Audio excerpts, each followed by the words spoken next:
¿Cómo están mis amigos? Sean bienvenidos a una edición más del Poder Popular. Como todos los domingos a las 7 en punto de la noche, con Marvin Reyes, el secretario general del Movimiento de los Trabajadores de la Policía, con el cual siempre hablamos de los sucesos más relevantes durante la semana. Marvin, bienvenido nuevamente. Gracias, Miguel. Un gusto siempre estar en tu programa. Quiero enviar saludos también a quienes siguen este espacio y abrazos fraternos a los salvadoreños que viven en los diferentes países del mundo, principalmente en Estados Unidos. Mis amigos, gracias por estar en sintonía del Poder Popular. Vamos a ir a comentar los sucesos más relevantes de esta semana. Y hay una situación que se dio ayer, una tragedia en el Estadio Cucatlán, que el pueblo salvadoreño se ha desayunado este día con 12 fallecidos, muchos heridos, en un evento deportivo que desgraciadamente terminó con un saldo fatal.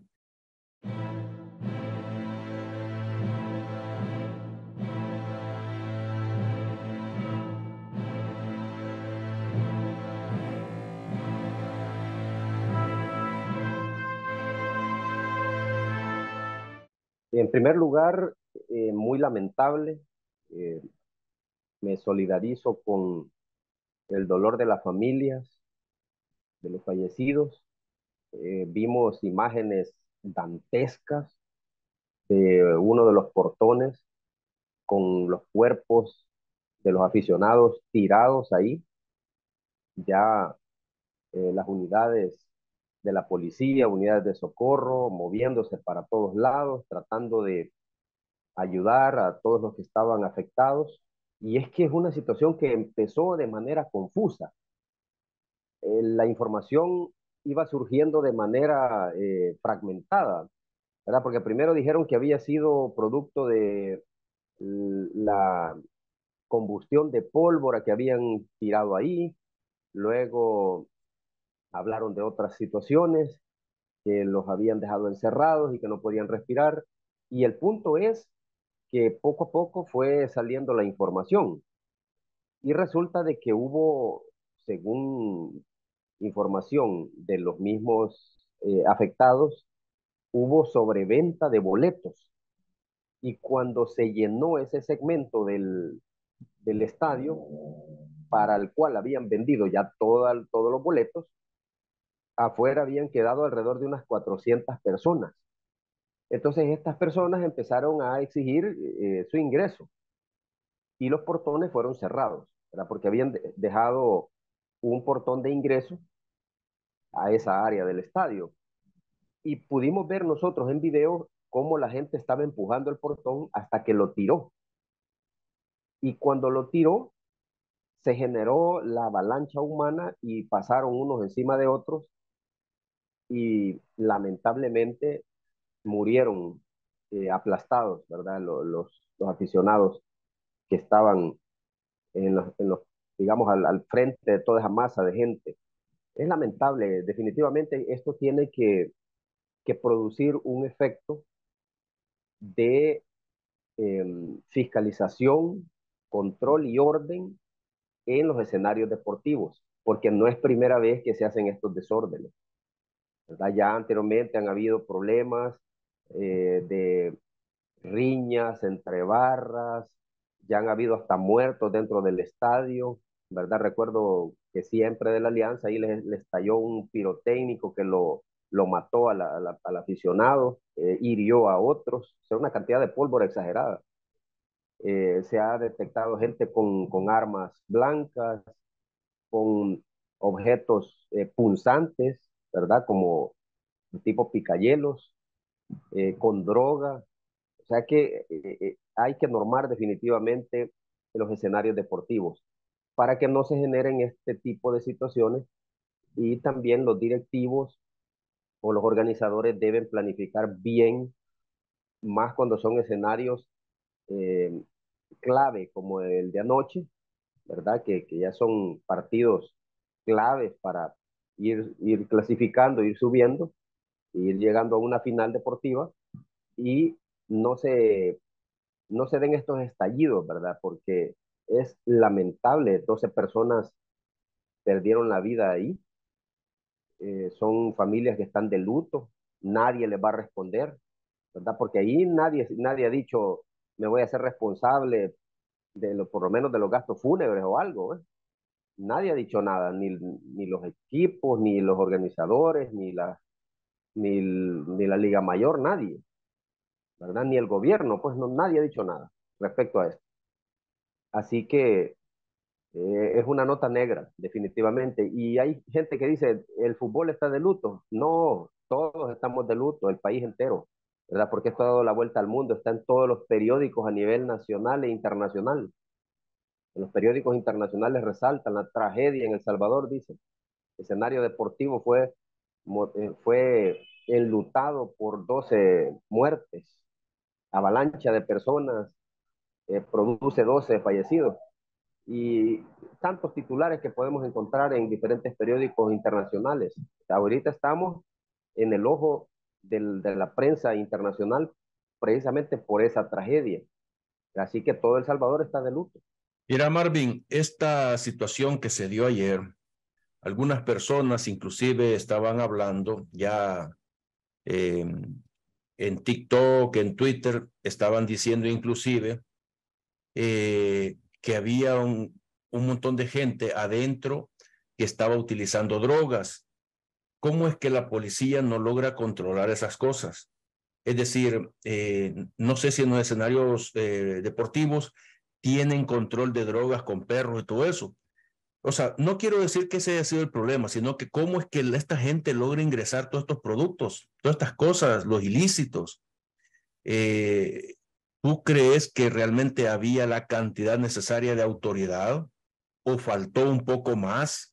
Eh, para cerrar este segmento, me gustaría escuchar tu opinión.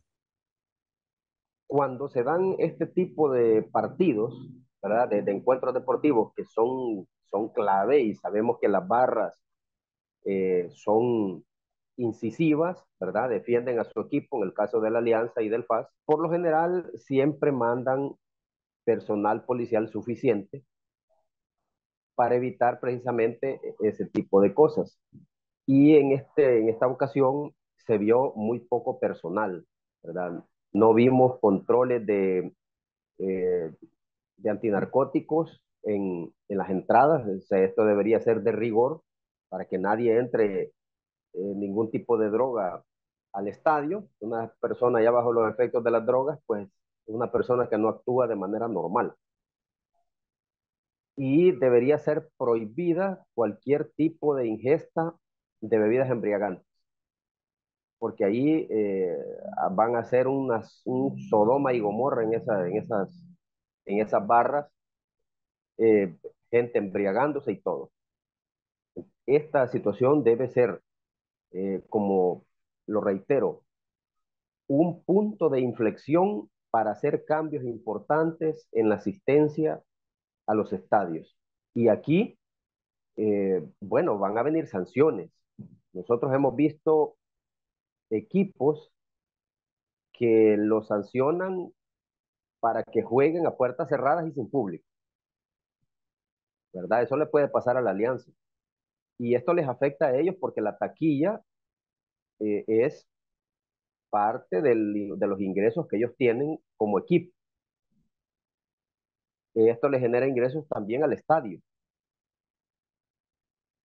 Deben considerar todo ese tipo de cosas y las autoridades de la policía tienen que prever que cuando son escenarios complejos como estos, tienen que mandar suficiente personal, tanto adentro como afuera y en los graderíos, ¿verdad? Como que fuera una final, porque es necesario evitar que se sigan dando estos incidentes y que manchen pues el deporte rey de nuestro país, el fútbol, ¿verdad? Si no tenemos más en qué entretenernos, pues, ¿verdad? El fútbol es el que nos da cierta alegría, cierta entretención a la familia, que la gente disfruta de ese deporte y para evitar que se manche hay que cuidarlo.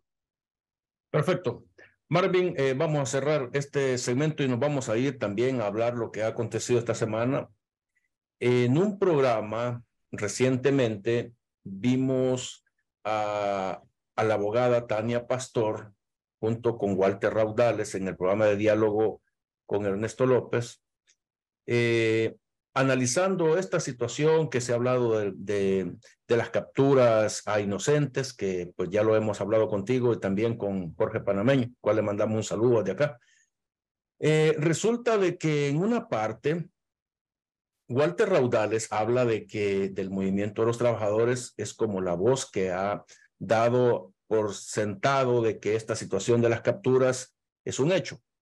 La abogada dice de que el movimiento de los trabajadores es un movimiento ilegal. Por otro lado, el director de la policía salió a decir de que la policía no puede tener un sindicato. Me gustaría que analizaras las palabras de ellos, cómo es que se ha montado el movimiento de los trabajadores de la policía, cuando también el director en ese momento habla el artículo 47 de la Constitución de la República, donde habla de que la policía no puede ser objeto de tener sindicatos. Este escenario que te estoy montando es lo que se está hablando y te muestro el video a continuación. Sobre la base de los hechos. Bueno, lo dice el sindicato de policía. Entonces es cierto por eso. No es un sindicato, eso no es cierto. Población, no existe un sindicato de policías. Es mentira. Es un movimiento, es una organización de policía. No. Vamos a empezar por partes. Lo que dice la señora Tania Pastor hace referencia a desmeritar en primer lugar, ¿verdad? Porque dice, no, eso es mentira, eso no existe, o sea, lo hace de una forma buscando desmeritar la organización. Hay que recordarle a la abogada que el movimiento de los trabajadores de la policía nace un 28 de abril de 2015. En ese momento, la señorita o señora Tania Pastor no figuraba en ningún escenario de análisis de coyuntura nacional. En ese tiempo no la vimos nosotros como policías condenando los homicidios de nuestros compañeros. 2015 fue el año donde más nos ocasionaron homicidios las pandillas. Fueron 67 policías asesinados en ese año. Y la señora Tania Pastor nunca la vimos condenando esos homicidios de nuestros compañeros. Y precisamente el movimiento surge debido a esa situación de los homicidios de policías y también por la situación interna de violación a los derechos de los trabajadores policiales.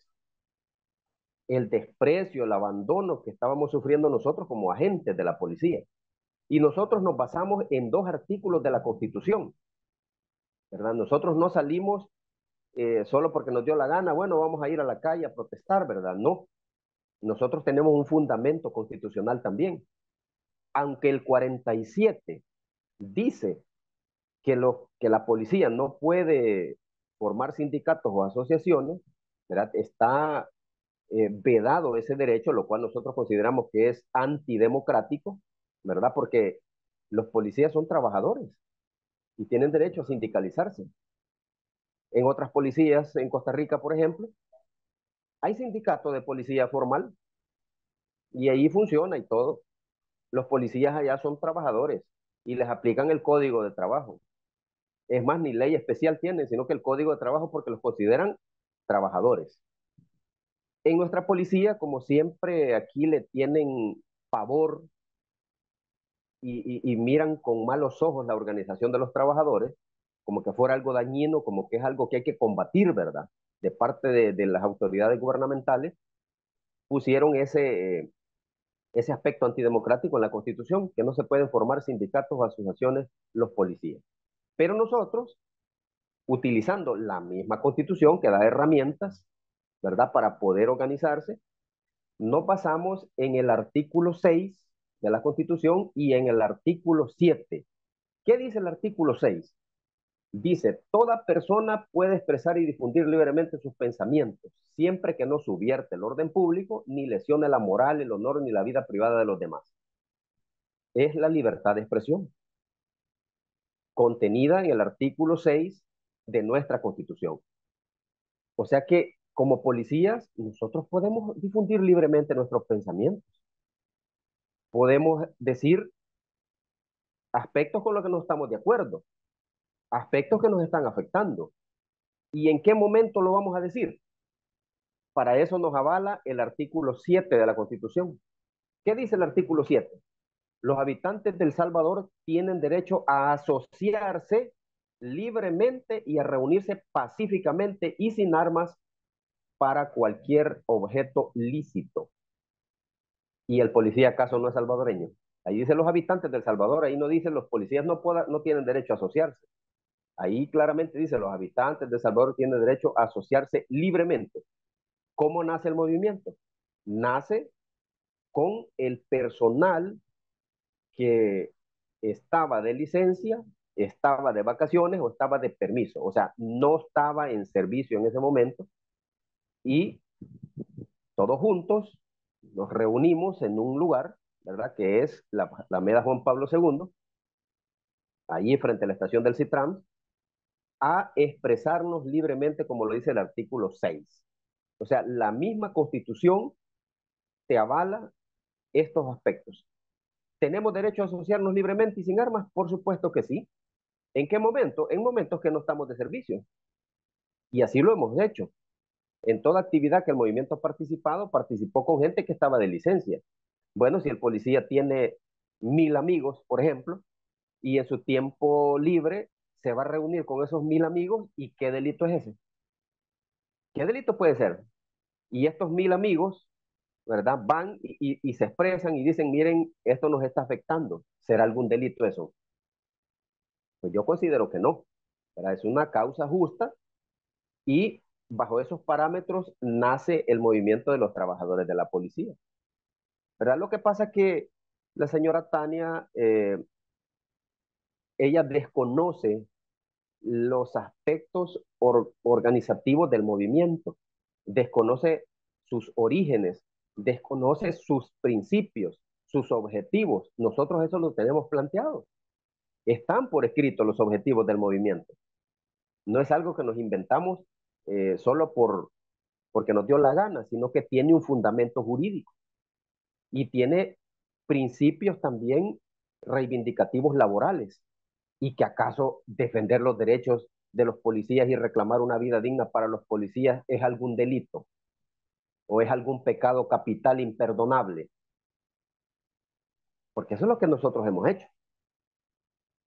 Y lamentablemente aquí hay personas, en el caso de la abogada Tania Pastor, que plantean en esos escenarios de análisis de coyuntura nacional una tergiversación de la verdad. Ellos se manejan ante la población como los que tienen la verdad en la mano y que esa verdad es transmitida al público y la gente considera que esa es la verdad. Pero déjenme decirles que no, porque la verdad no es absoluta, ni la tiene una sola persona. La verdad es debatible, es cuestionable y se tiene que discutir. Nadie tiene la verdad absoluta. Pero estos señores que aparecen ahí en estos escenarios de debate, de coyuntura nacional, son incluso irresponsables porque llegan a mentir descaradamente ahí, a esos programas, y no se inmutan de las mentiras que dicen. Como que se sienten cobijados por algún manto de impunidad, que pueden decir lo que quieran y no les importa. Imagínense lo que dijo, que eso no existía, dijo, que eso era mentira. Bueno, entonces aquí está una mentira hablando a través del programa El Poder Popular, ¿verdad? Alguien que no existe, que es parte del movimiento de los trabajadores de la policía. ¿Cómo puede ser eso? El punto acá es que los trabajadores de la policía tienen derechos, son seres humanos, tienen derechos.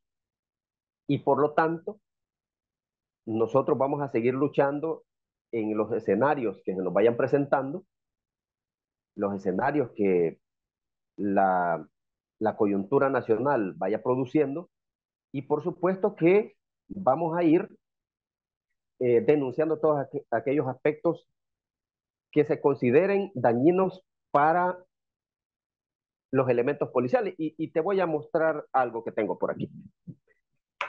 Aquí tengo un informe que me hizo llegar la Procuraduría de Derechos Humanos. Es un informe que denuncia aspectos de desmejora laboral o condiciones indignas para el personal que estaba o que está en el cerco de Soyapango, el cerco militar. Y dice aquí el encabezado de este informe, que se lo mandaron al director de la policía,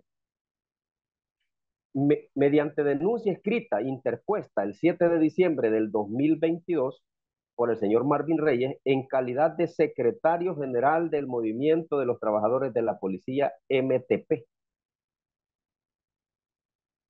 La Procuraduría de Derechos Humanos, desde el momento que dice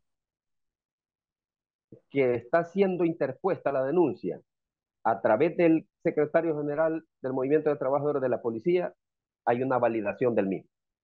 Desde el momento que las autoridades gubernamentales del gobierno anterior, del FMLN, se sentaron con nosotros, representantes del movimiento, en Casa Presidencial, validaron al movimiento.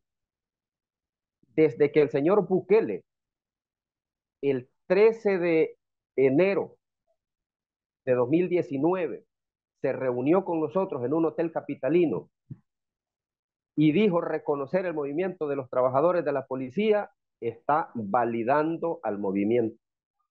Y desde el momento que estoy parado aquí es porque estamos reconociendo el movimiento de trabajadores de la policía.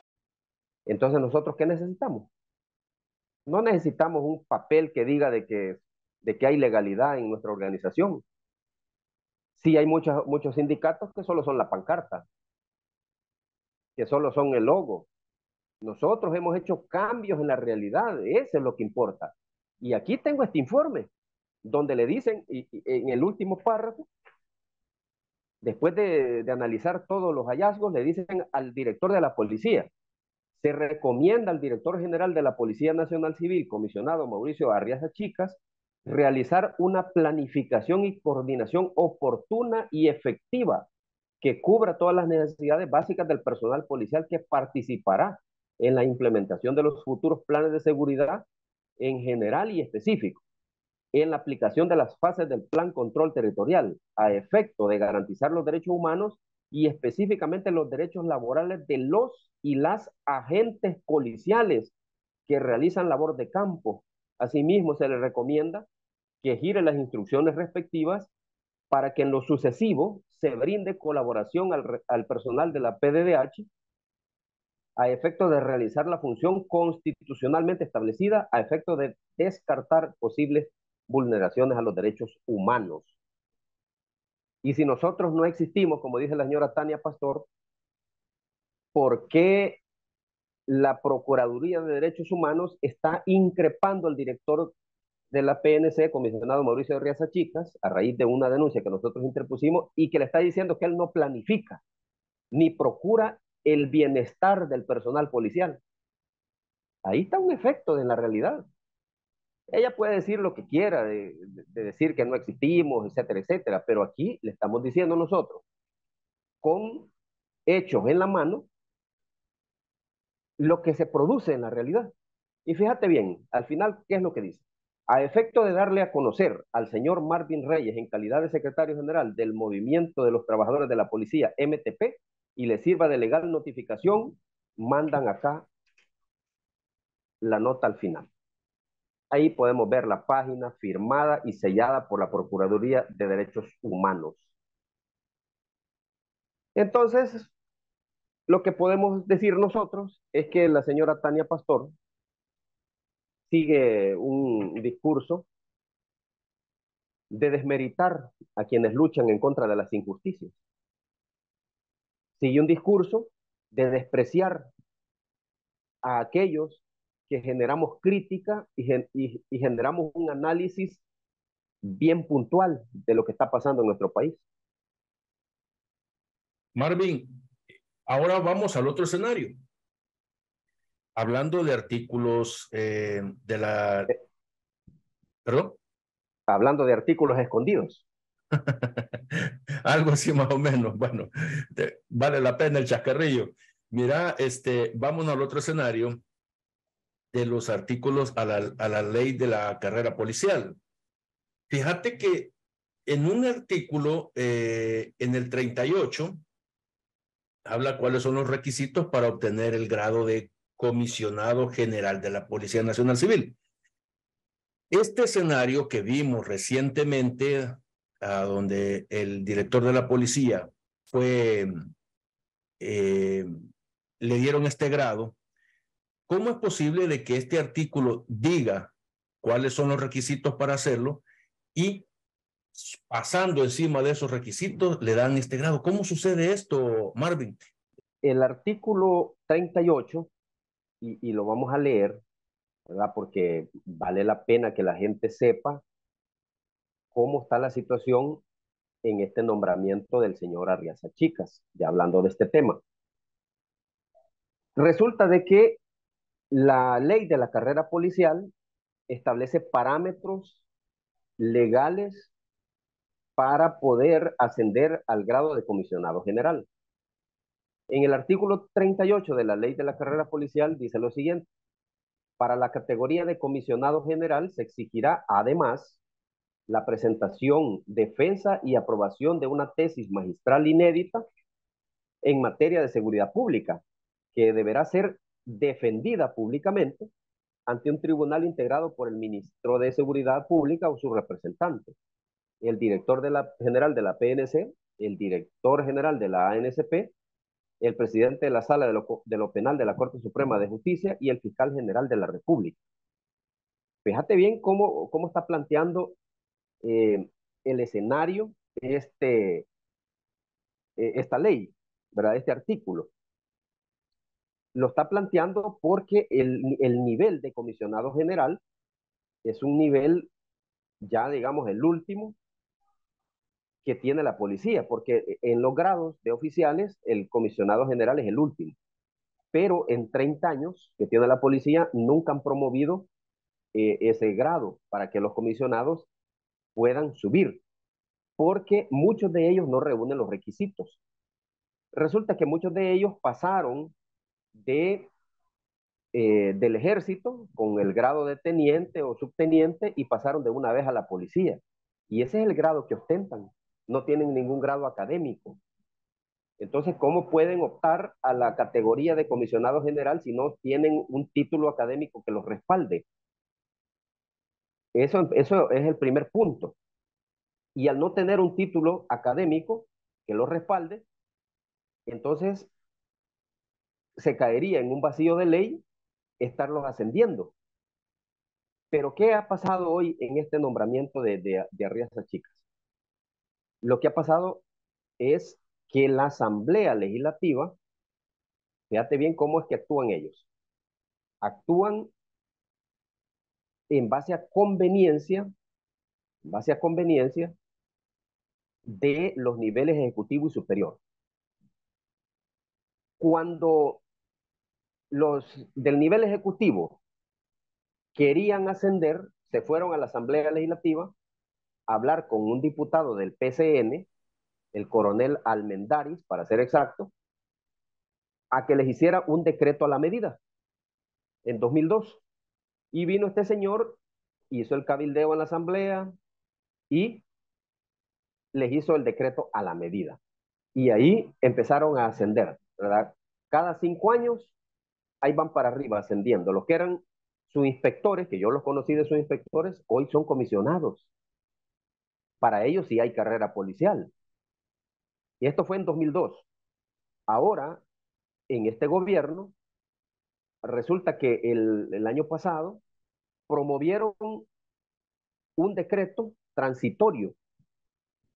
Promovieron un decreto transitorio para evadir todos esos controles, para evadir todo el aspecto legal. Los oficiales en 2002 se unieron, se unificaron, les hicieron el decreto a la medida. Y aquí exactamente modificaron la ley, o no modificaron la ley, sino que crearon un decreto legislativo que es el 632, que fue publicado el 23 de diciembre de 2022, donde, fíjate bien, ¿qué es lo que hacen ahí? En ese decreto. Dice que se van a emitir nuevos criterios para acelerar el procedimiento para el ascenso a la categoría de comisionado general. Fíjate bien. Dice el artículo 2 de ese decreto, dice que para el nombramiento del comisionado general se tendrán los siguientes criterios: 3 años de servicio activo en la categoría de comisionado, puesto de trabajo estratégico que desempeñe dentro de la Policía Nacional Civil o en la Academia Nacional de Seguridad Pública, el mérito en el desempeño profesional de comisionado y conocimientos especializados en las áreas estratégicas de la Policía Nacional Civil o en la Academia Nacional de Seguridad Pública, en las cuales se requiere de calificadas aptitudes y actitudes. ¿En qué momento habla aquí de título universitario? ¿En qué momento habla aquí de hacer una tesis magistral inédita e irla a defender públicamente? Estos señores arriba, en las cúpulas de oficiales, ellos se unen para beneficio personal. Esto ha pasado durante los 30 años que tiene la policía de existencia. Mientras tanto, le inyectan una filosofía separatista al nivel básico para que pase enfrentado entre sí, para que se pasen peleando entre ellos, para que se pasen afectando, echándose zancadilla entre ellos y no puedan unirse para reclamar sus derechos. Nosotros en el movimiento hemos roto una parte de esa filosofía separatista. Véanse bien, y aquí los compañeros no me dejarán mentir, ¿verdad? Los oficiales se unen para sus propios intereses. Y aquí está el ejemplo. ¿Qué más quieren? Los oficiales arriba del nivel superior se unieron, vamos a presentar esto a la asamblea para que nos la aprueben y subimos a comisionado general de manera express. Fíjate bien cómo dice. Y aquí está, por eso digo yo, los decretos son hechos a la medida. 3 años en el servicio activo en la categoría de comisionado general. Todos ellos lo cumplen. Todos los que están arriba de la primera, segunda y tercera promoción. Puesto de trabajo estratégico. ¿Cuál es el puesto de trabajo estratégico? El director, el subdirector general, los subdirectores de áreas, de las diferentes áreas que tiene la policía, subdirectores de áreas especializadas operativas, el subdirector de investigaciones, el subdirector de seguridad pública urbana, el subdirector de seguridad pública rural, etcétera. Entonces, ¿quiénes reúnen los requisitos? Ellos mismos, los mismos que han estado en la policía durante 30 años. O sea, que no me vengan a decir a mí que por mérito propio se van a ganar el grado. Construyeron el mecanismo para ascenderse a sí mismos. Vean ustedes hasta dónde llega la sinvergüenzada de estos oficiales. Entraron a la policía viniendo del ejército. No les quitaron el grado de oficiales del ejército. Todos ellos tienen grados militares, teniente, subteniente, etcétera. No dejaron de cotizar al ITFA. Se pensionaron en el 2012. Desde 2012 están recibiendo doble salario. En lo que la pensión del ITFA y el pago de la policía. Y como comisionado general van a ganar casi $3,700 cuando los vayan ascendiendo.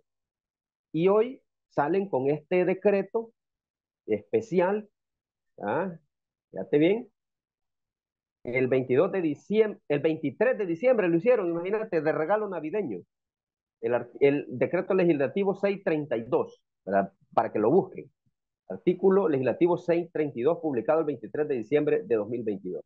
Imagínate bien, trabajo estratégico que desempeña dentro de la policía o en la Academia Nacional de Seguridad Pública. ¿Y por qué lo hicieron así? ¿Quién es el director de la ANSP? Un comisionado que lo van a ascender a comisionado general. Imagínate, el mérito en el desempeño profesional de comisionado y conocimientos especializados en las áreas estratégicas de la Policía Nacional Civil. Prácticamente no dice nada, es una verborrea sin sentido. O en la Academia Nacional de Seguridad Pública, en las cuales se requiere calificadas aptitudes y actitudes. ¿Qué quiere decir eso? Nada. Que se requiere calificadas aptitudes y actitudes. ¿Y a dónde está el profesionalismo aquí? ¿A dónde está la construcción académica en esto? No está. El comisionado Flores Murillo, él no es licenciado en ninguna rama académica. Él fue teniente de la Policía Nacional. El señor Arriaza Chicas tiene un título que no sabemos cómo es que lo obtuvo. Un título de licenciado, no sabemos cómo lo obtuvo, ¿verdad? Pero su grado es de teniente de la Policía Nacional anterior. Y el comisionado Flores Murillo también de la Policía Nacional anterior, amigos desde entonces. Y hoy uno es director de la academia y otro es director de la policía. Entonces, se saltaron la ley. De aquí hay un fraude de ley. Crean decretos, se saltan la ley y ahí van para arriba como los cohetes, ¿verdad?, que lanzan al espacio. Imagínate. Y mientras tanto, el nivel básico está esperando décadas para ascender al menos al nivel de cabo. Imagínate. Y este es un aspecto que muchos han resentido porque el director de la policía, Mauricio Arriaza Chicas, se ha montado sobre el esfuerzo de los policías que han dado la cara y han puesto su sacrificio, han puesto la sangre, han puesto de todo para combatir la delincuencia. ¿Y quién se lleva los laureles? Se los lleva el comisionado. Eso no es justo, por supuesto que no. Porque yo no me voy a montar en el esfuerzo de otros para yo salir en caballo blanco, como dicen. Es una cuestión de principios. Es una cuestión de dignidad como hombre. Pero ahí no hay, pero ni pizca de dignidad. Este premio es un premio al lamebotismo crónico que sufren muchos funcionarios y en este caso el comisionado Arriaza Chicas. Muy bien, Marvin. Fíjate que te quiero llevar también a otro escenario, hablando siempre de la abogada Tania Pastor, siempre en ese programa de Diálogo con Ernesto López. Te voy a llevar a este video que me pareció interesante también compartirlo esta mañana y analizarlo. No les va a gustar lo que voy a decir, pero ya lo dije una vez. Y es que en realidad el cuerpo policial, algunos tienen que aprender a seguir el ritmo de los soldados, porque es que realmente los soldados tienen un ritmo de verdad feroz y si son los que coadyuvan en la seguridad a los policías, pues yo creo que hay que adaptarnos un poco a la coyuntura porque es excepcional y para tener mejores resultados. Realmente no es para generar división, sino que es para tener mejores resultados. Y al final del día, creo que los beneficios, ni siquiera necesito decirlos, como ya lo dije al inicio, están claros, yo creo que no se discuten. El artículo 159, te voy a llevar al inciso 3, donde especifica claramente: la Policía Nacional Civil tendrá a su cargo las funciones de policía urbana y policía rural que garanticen el orden, la seguridad y la tranquilidad pública, así como la colaboración en el procedimiento de investigación del delito, y todo ello con apego a la ley y estricto respeto a los derechos humanos. La policía es la única que tiene las labores plenas de seguridad pública. La Fuerza Armada se ha utilizado como colaboradores de la policía. Este escenario no lo estamos viendo así en la actualidad. Me sorprende que la abogada esté diciendo que algunos deberían de seguir el ritmo de los soldados o de la tropa, cuando realmente no es así. Y ahí ya te mostramos, y ya le mostramos a la audiencia también en el artículo 159, inciso 3 de la Constitución de la República, donde especifica claramente cómo se debe hacer el trabajo y quiénes son los únicos, están designados, es la palabra correcta, para las tareas de seguridad pública. Quiero que nos expliques esto porque parece ser de que, y yo te lo he dicho en 2 programas ya, parece ser de que hay un guión que se quiere desmeritar, delegitimar e invisibilizar el trabajo de la Policía Nacional Civil y se le está dando como más poder a la Fuerza Armada, a la cual pues ella no está diseñada para eso. Muy interesante, Miguel, porque la señora Tania Pastor, siendo abogada, tendría que conocer estos aspectos de ley. Y muy bien lo planteaste de la Constitución, el artículo 159 de la Constitución. La policía tiene a cargo la función de seguridad pública. Tiene a cargo, o sea que es un mandato constitucional. Ahora bien, la Fuerza Armada, la misión de la Fuerza Armada está contenido en el artículo 212 de la Constitución.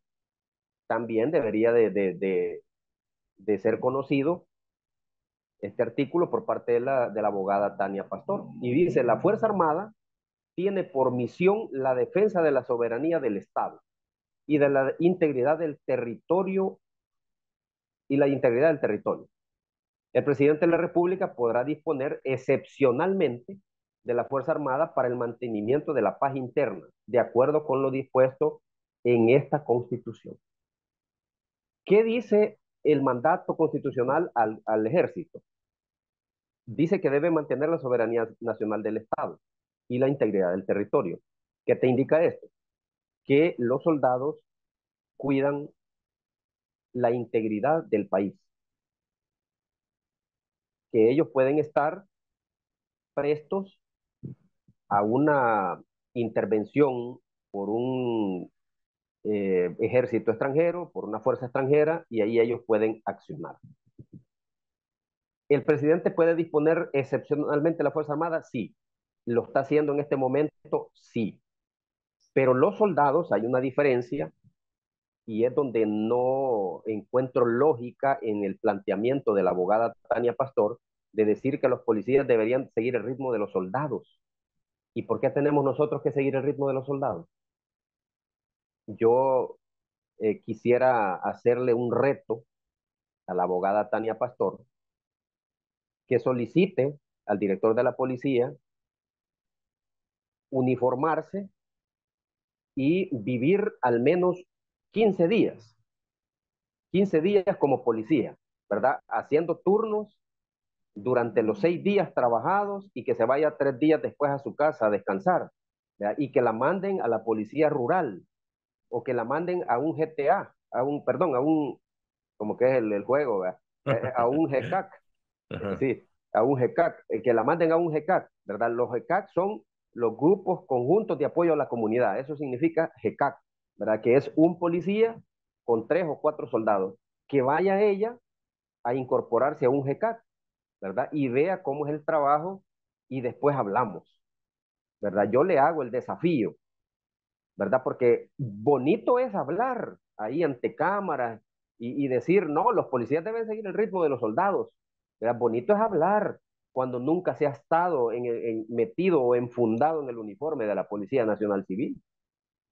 Yo, en cambio, te puedo decir con propiedad cómo es el trabajo que se hace con los soldados, porque yo lo viví.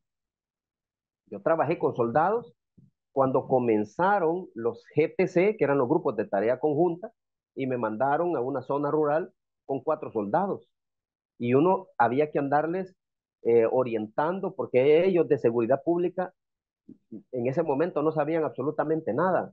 Lo que les habían dicho sus superiores era que respaldaran al policía, ¿verdad? Porque era una orden superior de patrullar las zonas rurales y tener mayor alcance en los territorios y mayor impacto de la presencia de las fuerzas de seguridad. Ahora, con el régimen de excepción, los soldados han ido aprendiendo, han ido capacitándose para ir incorporando en sus conocimientos un poco sobre materia de seguridad pública. No les compete a ellos, ¿verdad? No les compete a ellos, porque ya lo vimos constitucionalmente a quién le compete, que es a la Policía Nacional Civil. Y aquí los compañeros que andan en GECAC y andan patrullando con soldados en los cercos de Soyapango, hay una coordinación con ellos, ¿verdad? No se tiene que seguir ningún ritmo. No sé a qué se refiere ella con seguir el ritmo de los soldados. Aquí no veo yo que los soldados anden corriendo siguiendo delincuentes. No se ve que ellos anden haciendo cuestiones de allanamientos ni nada de eso porque no les compete. Aquí es al revés. La señora Tania Pastor debemos recordarle que es los soldados que se tienen que adaptar a la forma de trabajar constitucional de la policía. Ese es el verdadero aspecto que se tiene que resaltar, ¿verdad? Porque el soldado no puede remitir a nadie. El soldado no puede hacer un allanamiento en una casa. La policía es la encargada de hacer todo eso. La fiscalía le gira una orden de registro y allanamiento a la policía, no se la manda al ejército, porque no le compete. El policía realiza todas las diligencias mientras el soldado está ya descansando. Cuando hay un detenido, lo lleva a que lo asistan a las diferentes instituciones, manda el paquete de las diligencias hasta donde corresponde y después él va al juzgado, al tribunal, a participar en las audiencias, ¿verdad? Como testigo captor. Ahí no van los soldados. Entonces, ¿de qué ritmo está hablando esta señora?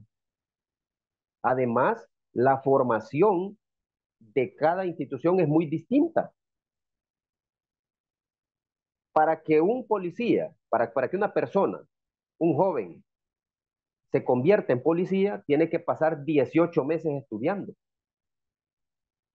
6 meses eh, teóricos, 6 meses prácticos y 12 meses teóricos, divididos. Primero hace 6 meses teóricos y se va 3 meses a la calle, a práctica.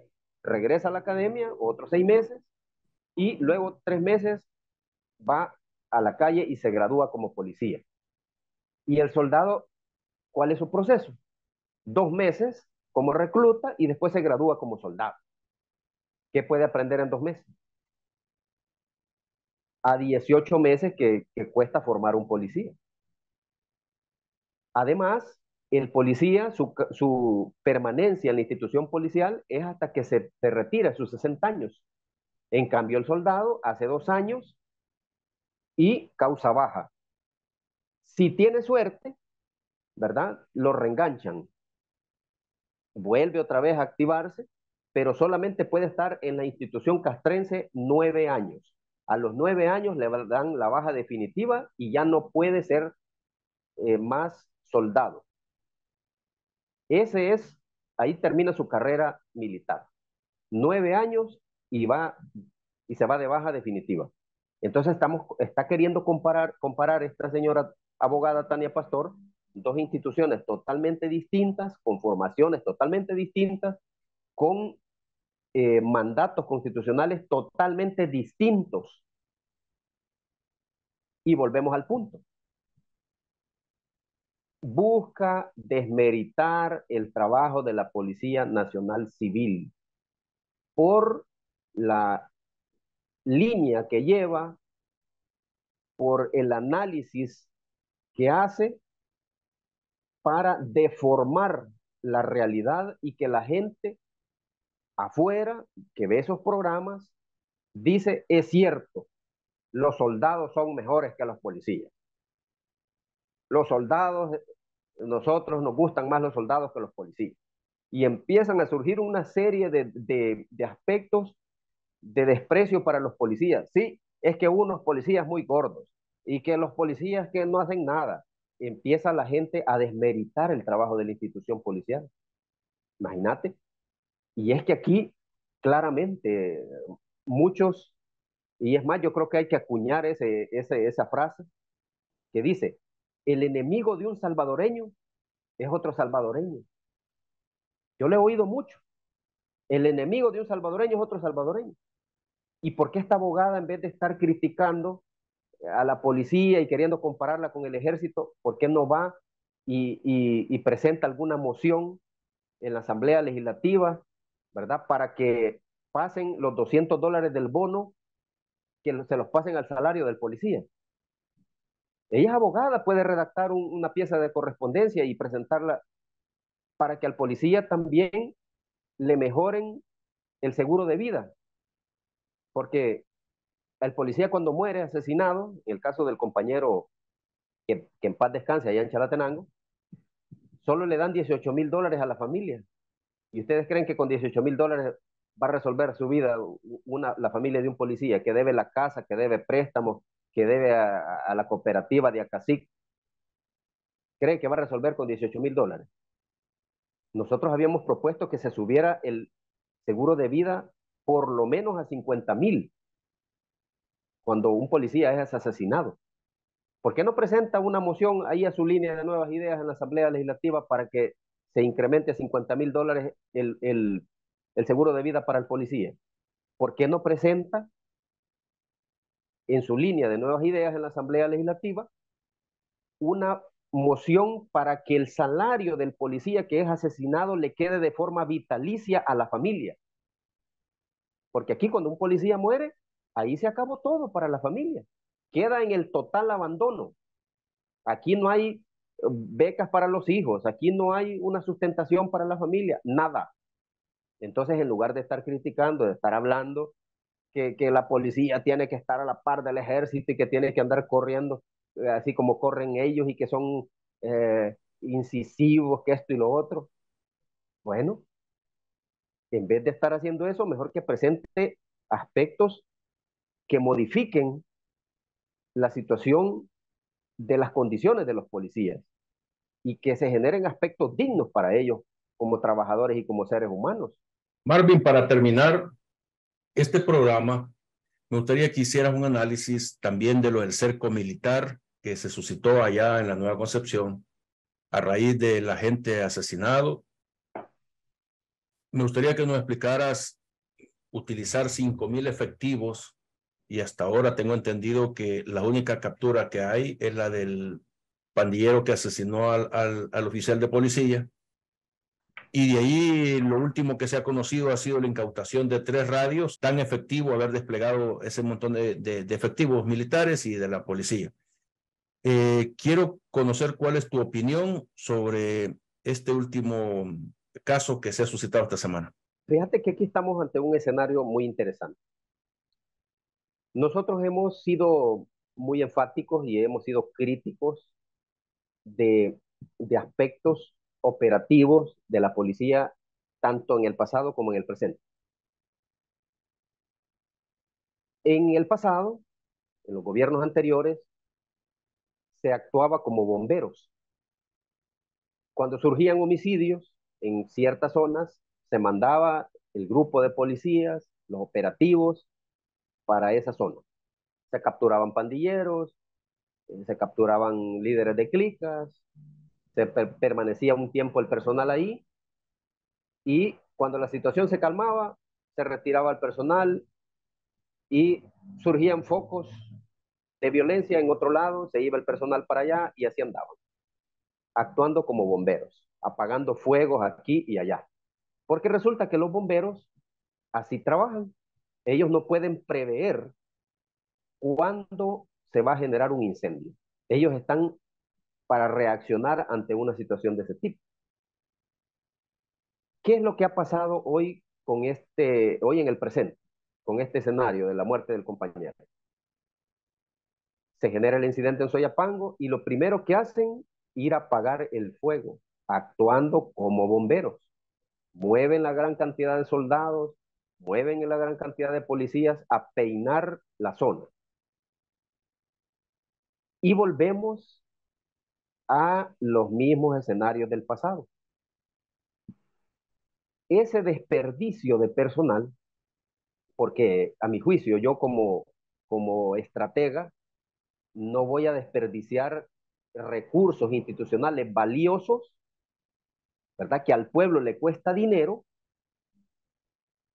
en una campaña que me genere resultados pírricos.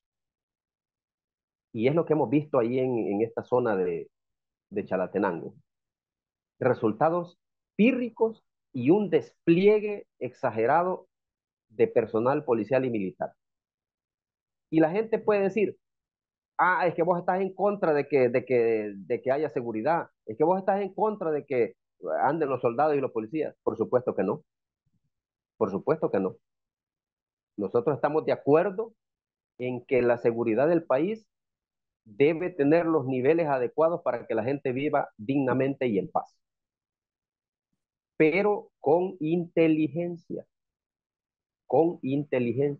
no haciendo desbordes o derroches de fuerza o de demostraciones de fuerza, como lo que hemos visto, produciéndole desgaste al personal. Ahí me mandaron unas imágenes a mí, que no las he querido compartir. El personal de la rural, todo lo movieron para allá, a dormir en las primeras noches en el puro suelo, ahí tirados en unas colchonetas, en una cancha de básquetbol. Ahí les tocó dormir a los camaradas. Ellos no reniegan ni dicen nada por ir a trabajar, ¿verdad? Pero por ir a capturar delincuentes. No por andar peinando la zona y que no haya nada. Porque aquí resulta que los pandilleros no están ahí esperando a que lo lleguen a traer. Ahora los pandilleros se esconden. Yo he planteado una figura, y la quiero plantear aquí también, y esta figura es la figura del cazador que va y acecha a una presa salvaje. Si el cazador es torpe, ruidoso, se echa perfume, perrielis, y va a buscar al animal, por supuesto que el animal lo va a oler a kilómetros y se va a esconder en sus cuevas que él conoce. Se va a meter en los barrancos que él ya conoce. Se va a subir a la punta, a la copa del palo, donde él no lo va a ver. Una vez que se vaya el cazador, pues el animal va a salir nuevamente a hacer sus cosas, ¿verdad? A recorrer su territorio, etcétera. Pero ¿qué tal si este cazador es inteligente? Utiliza una ropa de camuflaje que simule la maleza, no se baña en una semana para que el olor del monte y de la tierra se le pegue a su cuerpo, y es altamente sigiloso y espera, incursiona en los lugares que él tácticamente sabe que el animal va a llegar ahí, como abrevaderos, ¿verdad? Claros en la maleza. Él va a esperar pacientemente, y cuando el animal llegue, lo va a tener a tiro y lo va a cazar. Estamos ante el escenario similar en este momento, que los pandilleros andan escondiéndose en el entramado social de las ciudades y en las zonas rurales de nuestro país. ¿Con qué vamos a capturar a estos pandilleros? Los vamos a capturar con inteligencia, no con fuerza. Los vamos a capturar operando con escalpelo, no cercenando los miembros con una sierra. En este momento, los aparatos de inteligencia, tanto de la policía como del ejército, deberían de estar a todo vapor, infiltrándose en todas las zonas, reclutando fuentes en el campo, con los agricultores, con los ganaderos, etcétera, para obtener información valiosa que puede después operativizarse para realizar capturas directas de los pandilleros. Pero ¿qué hago yo como líder o funcionario público que dirijo una institución de seguridad pública? Mandar la gran cantidad de gente a hacer el escándalo para que los pandilleros ya van llegando a Honduras. Y ahí podemos ver los resultados. Sí han capturado algunos, ¿verdad? Unos 3 que se vieron por ahí, unos radios que no sabemos si son del tiempo de la guerra, que quedaron tirados ahí. Mucho desgaste de personal para tan pocos resultados. Nosotros no sabemos de qué manera decirles a las autoridades, tanto al director de la policía como a otros entes gubernamentales, como el ministro de Justicia y Seguridad, que este momento requiere de otro tipo de estrategias, la estrategia de la fuerza, la estrategia del gran despliegue de personal en determinadas zonas no va a generar los resultados esperados, no va a generar eh, los resultados contundentes que nosotros necesitamos como pueblo, como país. ¿Sí? Lo que necesitamos es que los equipos de inteligencia, de la policía, de la Fuerza Armada, del Estado, trabajen en función de obtener información vital. Bueno, en estas zonas rurales, ¿y qué tanto se ha hablado de los drones que dijeron? Pues, los drones que con visión térmica, que no sé qué. ¿Y a dónde están? Pues, en este momento estarían peinando eh, toda la zona de Chalatenango, pues. Y en la noche le vemos los drones de los más sofisticados que tienen con, con visión infrarroja, y ahí en el monte vamos a ver claramente quién está escondido, pues. Se traza la coordenada y después en el día se les cae. ¿Por qué no hacen eso? Allí vimos al ministro de Defensa junto con otros oficiales leyendo un mapa, leyendo un mapa, y volvimos a los 80, leyendo un mapa a estas alturas. Si a estas alturas no necesitan mapas, no así físicos, en el teléfono perfectamente puedo descargar yo toda la topografía donde yo estoy parado. Hay diferentes herramientas. Elevo un dron y me tira toda la cartografía de donde estoy parado. Y entonces, ¿para qué voy a estar leyendo mapas a estas alturas? ¿Ustedes creen que en esa guerra de Ucrania, Rusia andan leyendo mapas así físicos? Ahí tienen satélites que de un solo le cae a un dispositivo como una especie de tablet, dónde está el enemigo y dónde se va moviendo, y dónde están las tropas amigas, porque cada uno de los soldados tiene un GPS y ellos saben dónde están ubicados. Cada carro tiene un GPS y ellos satelitalmente miran dónde están sus tropas y dónde están las tropas enemigas.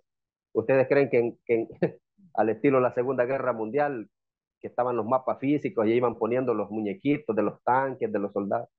No, hombre, tampoco hay que jugar con la inteligencia de los salvadoreños, hombre. Hay que ser serios en esto y utilizar las herramientas que se tienen: inteligencia, tecnología, infiltración. Aquí se requiere un trabajo más fino. Hacia lo tosco, lo que generan es desgaste de personal únicamente, ¿verdad? Y pocos resultados. Bueno, Marvin, la verdad que mira las cosas que pasan en este país. La pregunta que yo siempre me hago es, todos estos análisis, ¿cuánta gente los obvia en El Salvador? ¿Cuántas personas de estos temas no les gusta hablar? Por un montón de razones, obviamente. Sigo creyendo de que debemos mantenernos en esa línea, de hacer los análisis pertinentes, de ver y compartir con la audiencia las cosas, no para cambiar el pensamiento ni para ser incidente en la vida de ellos, de hacerlos pensar o hacerlos creer de que les queremos, que como algunos dicen por ahí, es que vos querés que volvamos a los tiempos de arena del frente. No se trata de eso, se trata de ver la realidad como las cosas de forma objetiva de lo que sucede en El Salvador. Así que te quiero agradecer enormemente por todos tus análisis. La gente debe entender también de que nuestro objetivo no es dañar la moral de nadie, ni atentar contra nadie. Lo único que queremos es que las cosas se digan tal cual como suceden en El Salvador. Así que, Marvin, un saludo a nuestra audiencia y así nos despedimos de este programa en esta mañana. Muy agradecido, Miguel, con este espacio, y definitivamente yo retomo tus palabras muy atinadas. Nosotros no buscamos cambiarle el cassette a nadie, ¿verdad? Lo que nosotros planteamos aquí es un análisis de la coyuntura nacional basado en la realidad y en los hechos, y también tocando aspectos legales que rigen nuestro país, rigen las instituciones que nosotros representamos como el caso de la Policía Nacional Civil, ¿verdad? Que es de la que podemos hablar con amplio detenimiento, con propiedad, ¿verdad? Porque hemos estado más de 20 años sirviendo a la patria desde esos escenarios, y también a la población decirle de que haga su propio análisis, busque información, cree su propio concepto, no repita muletillas de políticos, no repita frases que otros han dicho, porque eso denota que no hay un compromiso de construir un propio análisis. Y como sociedad debemos seguir avanzando. Tenemos que tener una sociedad mucho más crítica.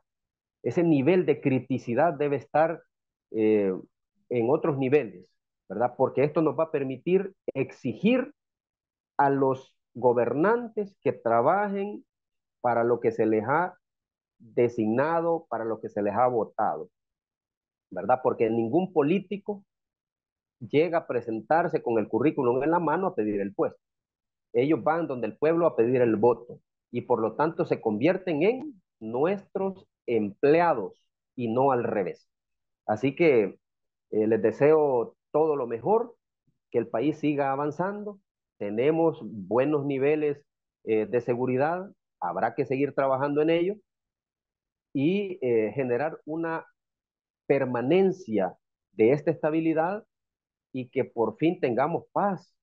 Ya basta de tanta soberbia, ya basta de tanto conflicto, y el pésame correspondiente a todas las familias afectadas por el incidente del estadio Cuscatlán, ¿verdad? Mi más sincero pésame y fuerza a todos ellos. Es grave la situación, pero hay que sacar fuerzas de donde sea en estos momentos tan difíciles y para aceptar ese golpe tan duro. Bueno, se te agradece, y ustedes que nos miran a través de este canal, era el secretario del Movimiento de los Trabajadores de la Policía, Marvin Reyes, que nos acompañó en esta transmisión en directo. Un abrazo fraternal para todos y nos miraremos en una próxima edición para seguir comentando los sucesos más relevantes durante la semana. Hasta pronto.